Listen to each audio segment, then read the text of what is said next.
Audiobook do Livro dos Espíritos. Introdução. Item 2.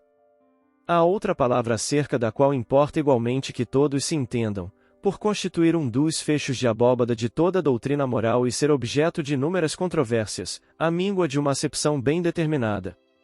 É a palavra alma.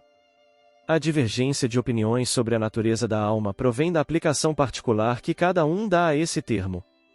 Uma língua perfeita, em que cada ideia fosse expressa por um termo próprio, evitaria muitas discussões. Segundo uns, a alma é o princípio da vida material orgânica. Não tem existência própria e se aniquila com a vida, que é o materialismo puro. Neste sentido e por comparação, disse de um instrumento rachado, que nenhum som mais emite, não tem alma. De conformidade com essa opinião, a alma seria efeito e não causa. Pensam outros que a alma é o princípio da inteligência, agente universal do qual cada ser absorve uma certa porção.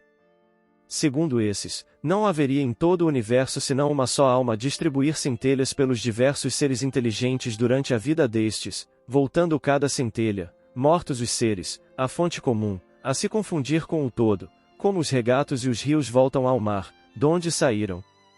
Essa opinião difere da precedente em que, nesta hipótese, não há em nós somente matéria, subsistindo alguma coisa após a morte. Mas é quase como se nada subsistisse, porquanto, destituídos de individualidade, não mais teríamos consciência de nós mesmos. Dentro desta opinião, a alma universal seria Deus, e cada ser um fragmento da divindade. Simples variante do panteísmo. Segundo outros, finalmente, a alma é um ser moral, distinto, independente da matéria e que conserva sua individualidade após a morte. Esta acepção é, sem contradita, a mais geral, porque, debaixo de um nome ou de outro, a ideia desse ser que sobrevive ao corpo se encontra, no estado de crença instintiva, não derivada de ensino, entre todos os povos, qualquer que seja o grau de civilização de cada um.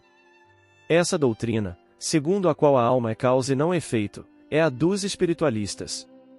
Sem discutir o mérito de tais opiniões e considerando apenas o lado linguístico da questão, diremos que estas três aplicações do termo alma correspondem a três ideias distintas, que demandariam, para serem expressas, três vocábulos diferentes. Aquela palavra tem, pois, tríplice acepção e cada um, do seu ponto de vista, pode com razão defini-la como faz. O mal está em a língua dispor somente de uma palavra para exprimir três ideias. A fim de evitar todo equívoco, seria necessário restringir-se a acepção do termo alma a uma daquelas ideias. A escolha é indiferente, o que se faz mister é o entendimento entre todos, reduzindo-se o problema a uma simples questão de convenção. Julgamos mais lógico tomá-lo na sua acepção vulgar e por isso chamamos alma ao ser imaterial e individual que em nós reside e sobrevive ao corpo.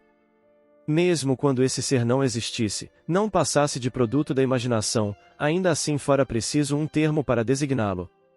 Na ausência de um vocábulo especial para a tradução de cada uma das duas outras ideias a que corresponde a palavra alma, denominamos princípio vital o princípio da vida material e orgânica, qualquer que seja a fonte donde promane, princípio esse comum a todos os seres vivos, desde as plantas até o homem. Pois que pode haver vida com exclusão da faculdade de pensar, o princípio vital é coisa distinta e independente. A palavra vitalidade não daria a mesma ideia. Para uns o princípio vital é uma propriedade da matéria, um efeito que se produz achando-se a matéria em dadas circunstâncias.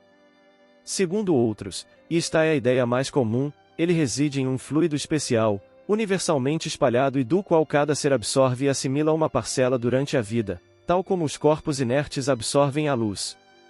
Esse seria então o fluido vital que, na opinião de alguns, em nada difere do fluido elétrico animalizado, ao qual também se dão os nomes de fluido magnético, fluido nervoso, etc. Seja como for, um fato a que ninguém ousaria contestar, pois que resulta da observação, é que os seres orgânicos têm em si uma força íntima que determina o fenômeno da vida, enquanto essa força existe, que a vida material é comum a todos os seres orgânicos e independe da inteligência e do pensamento, que a inteligência e o pensamento são faculdades próprias de certas espécies orgânicas. Finalmente, que entre as espécies orgânicas dotadas de inteligência e de pensamento há uma dotada também de um senso moral especial, que lhe dá incontestável superioridade sobre as outras, é a espécie humana. Concebe-se que, com uma acepção múltipla, o termo alma não exclui o materialismo, nem o panteísmo.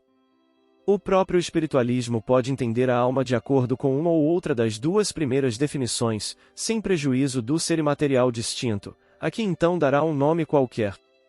Assim, aquela palavra não representa uma opinião, e é um proteu, que cada um ajeita a seu bel prazer. Daí tantas disputas intermináveis. Evitar-se-ia igualmente a confusão, embora usando-se do termo alma nos três casos, desde que se lhe acrescentasse um qualificativo especificando o ponto de vista em que se está colocado, ou a aplicação que se faz da palavra.